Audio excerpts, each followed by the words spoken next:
بسم اللہ الرحمن الرحیم۔ السلام علیکم ناظرین، میں طارق اسماعیل ساگر آپ کی خدمت میں تجزیوں، تبصروں، خبروں اور کچھ تلخ سچائیوں کے ساتھ۔ ناظرین کرام، بحرین 16 لاکھ کی آبادی کا ایک چھوٹا سا ملک ہے جسے آپ سعودی عرب کی 9 آبادی ہی سمجھ سکتے ہیں۔ ایسا ممکن نہیں کہ سعودی عرب کے حکم کے بغیر وہ کوئی فیصلہ کریں یا اس کی مرضی کے بغیر کچھ کر سکیں۔ دکھ کی بات تو ہے، المیہ ہے کہ بحرین نے اسرائیل کو تسلیم کر لیا۔ سوال یہ پیدا ہوتا ہے کہ بحرین اپنی حیثیت میں کیا کرتا؟ آپ سوچئے نا،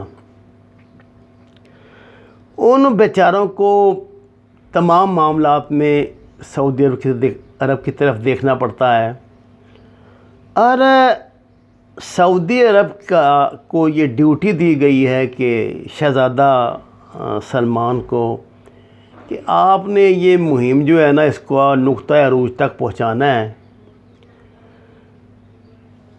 ان معاملات پہ صدر ٹرمپ کی طرف سے باقاعدہ ٹویٹ کیے جاتے ہیں۔ ان کے ٹویٹ سے ہمیں یہ بھی خبر ملی ہے اور کہ مکمل سفارتی تعلقات بحال ہو گئے ہیں، اور یہ بھی شنید ہے کہ اب اس کے بعد عمان اور موراکو بھی تسلیم کرنے جا رہے ہیں۔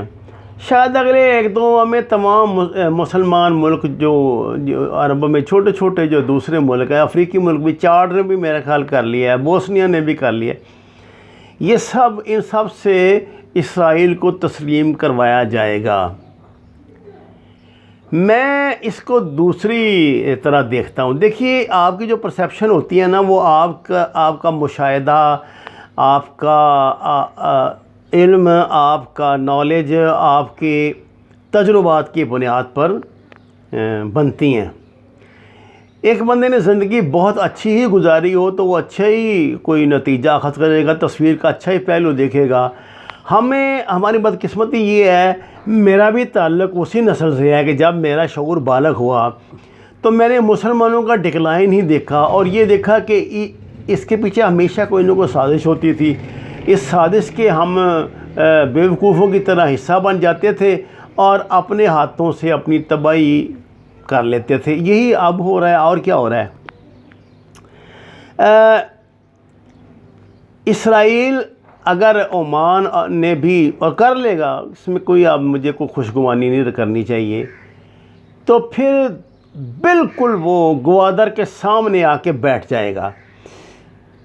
اب آپ یہ دیکھیے کہ اس کو انڈر ایسٹیمیٹ نہ کریں۔ اسرائیل جو ہے، امریکہ اگر دنیا فرض کیا امریکہ یونیلیٹرل پاور ہے تو اس کی ریڑھ کی ہڈی جو ہے اسرائیل ہے، اور یہ جو دنیا میں جو اب دجالی سسٹم آئے گا، اس کی بنیاد، اس کا آغاز تو اسرائیل سے ہوگا، اور اس کا پایہ تخت بھی تل ابیب ہی ہوگا جو دجال ہے۔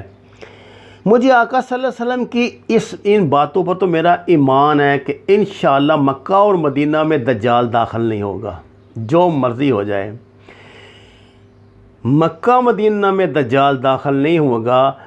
باقی یہ ہے کہ پوری دنیا اس سے محفوظ نہیں رہے گی، ایسا لگتا ہے۔ دیکھیے، جب آپ اس کے جواز میں خبریں تلاش کرنا شروع کر دیں نا، جو آپ نے برا کام کیا ہو، تو اس کا مطلب یہ ہوتا ہے کہ آپ کے ذہن نے اس کو قبول کر لیا ہے، برائی کو۔ تو اب عرب لیگ نے ایک لفظ نہیں کہا، اس کو وہ بیچارہ عباس وہاں پہ چیختا چلاتا رہا، وہ فلسطین والا جو تھوڑا بہت ہے، کہ کم از کم آپ کنڈیم ہی کر دیں اس کو، یہ جو امارات نے تسلیم کیا۔ انہوں نے کہا کہ نہیں یہ ان کے ذاتی معاملات ہیں۔ کیا حیثیت ہے عرب لیگ کی، کیا حیثیت ہے OIC کی، تماشا ہے سارا۔ اب میں مایوس تو نہیں ہوں، لیکن مجھے لگتا ہے کہ پاکستان میں بھی بہت مضبوط لابی جو ہے نا وہ اس پہ کام کر رہی ہے۔ آپ نے وہ جو بڑے مشہور کالمسٹ ہیں ان کا کالم بھی پچھلے دنوں پڑھا ہوگا، جو انہوں نے اسرائیل کو قبول کرنے کے حق میں رکھا ہے یہ دنیا داری ہے، ٹھیک ہے، دنیا دار لوگ ہیں، وہ جو بھی اپنے تجربے کی بنیاد پہ اپنی پرسیپشنز بناتے ہیں، ان کے تجربات تو اچھے ہوں گے، ان کی پرسیپشن یہی ہیں، لیکن یہ دجالی نظام کو نافذ کرنے کی ابتدا ہے، اس کا آغاز ہو چکا ہے، اور یہ دجالیت ہے، اسرائیل کو تسلیم کرنا ہی دجالیت ہے۔ میں اور کوئی دلیل نہیں دیتا یا کہتا آپ کو اسرائیل کو تسلیم کرنا دجالیت ہے۔ گریٹر اسرائیل کا نقشہ جو پوری دنیا میں یہودیوں نے پھیلا رکھا ہے، آپ دیکھ لیں، اس میں مکہ مدینہ شامل ہے، وہ پوری اسلامک ورلڈ کو اپنا حصہ بنانا چاہتے ہیں اور اس میں ابھی تک کامیاب ہیں۔ اگر ان کے راستے میں کوئی رکاوٹ ہوگی انشاءاللہ، تو وہ صرف اور صرف پاکستان ہے۔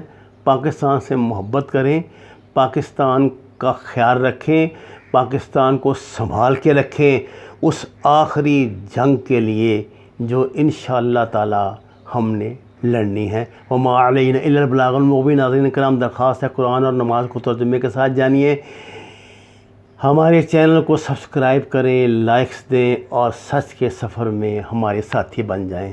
آپ کا بہت شکریہ۔